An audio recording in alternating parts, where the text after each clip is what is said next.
right, we're still on page 75 of your captain's log. We're going to be covering the dumbbell pullovers as well as the dumbbell row.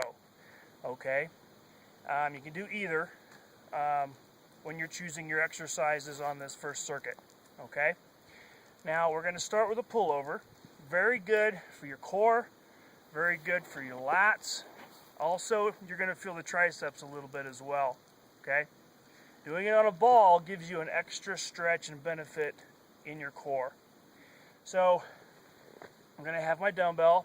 Now again, as you're choosing the weight of your dumbbell, you're going to have to practice a little bit. Your last few repetitions you want to be difficult. Okay, don't use too light of a weight so that you can actually do 500,000 repetitions. That's not going to overload your muscles and actually help you that much.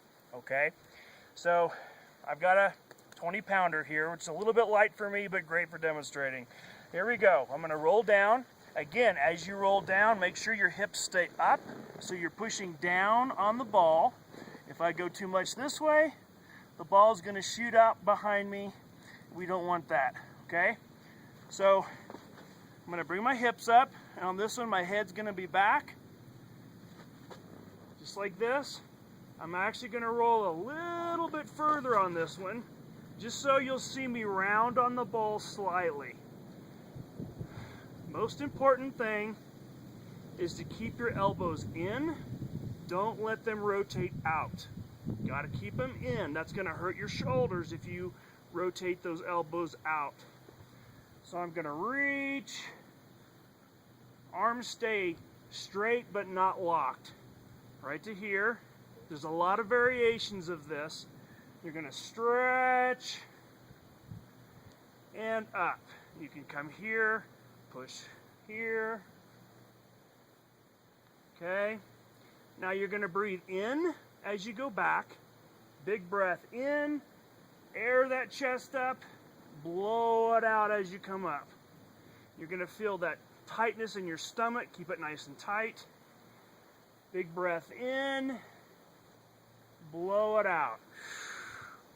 Okay. If you want to add a little bit to it, you can actually drop the hips a little bit as you go back. And then hips come up as you come up. That'll give you a little bit more of a stretch in your core as well as your lats. Okay, that's a great exercise. Elbows in, elbows in. Okay, as you come up, you can drop your weight. Roll back up. Always be careful getting up off that ball. Okay, don't lean forward. I've had clients do this, and they're pretty sore on their backside and also their head, because the head comes next after you hit your booty. Okay, now what I'm going to do is I'm going to show you a row. There's a lot of ways to do a row. You're going to grab a dumbbell. One of the most important things is to make sure your posture is perfect. Okay, so from your sacrum, your bottom butt bone, all the way up to the head. We're getting checked out by the park ranger. It's all good. You want to make sure that your posture is good, because so many different times when you see someone doing a row, they're over here like this with their back rounded. That's bad, okay? We got to make sure that the muscles supporting your spine are nice and strong. So you're going to push the butt back. You're going to pretend like you have two headlights right on that booty, okay? And you're going to shine them right to the sky or the ceiling. Just like this. Feet are parallel. Slightly forward with your hand. You're not back here. And you're going to pull back towards your belly button. Okay?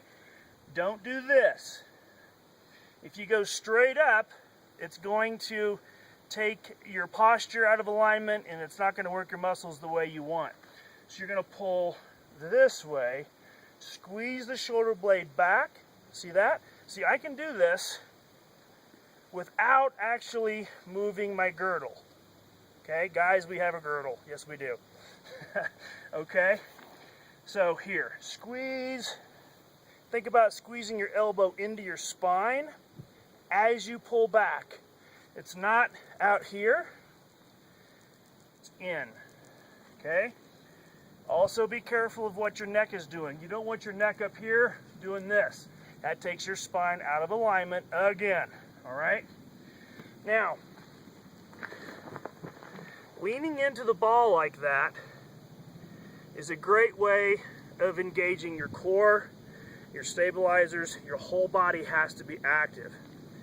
Those of you that want to have a little bit more of a challenge, all you have to do is, there we go, raise up one leg. Watch me here. I'm going to go kind of at an angle so you can see me kind of three-dimensionally. I'm going to raise that back leg. The leg of the side that you're holding the dumbbell is the one that you want to go back. Now look at my posture. It's nice and strong. I'm not down here like this. Okay? I'm going to be right here, slightly forward, pull. Okay? I'm going to slide my ball up here so it doesn't blow down the mountain. Right there. If you want to bring this arm up, you can, or just keep it down, or you can even alternate. Right there. Okay, up and down. Now remember, when you're doing an individual arm, you can't waste too much time. In your program, I have you starting each exercise about every minute and a half. So if you take too long on one side, it's going to mess your timing up. So try to do each side within 45 seconds. All right, it's going to be an awesome exercise. You're going to feel your hips, you're going to feel your lats, all kinds of things. All right, sound good? On to the next one.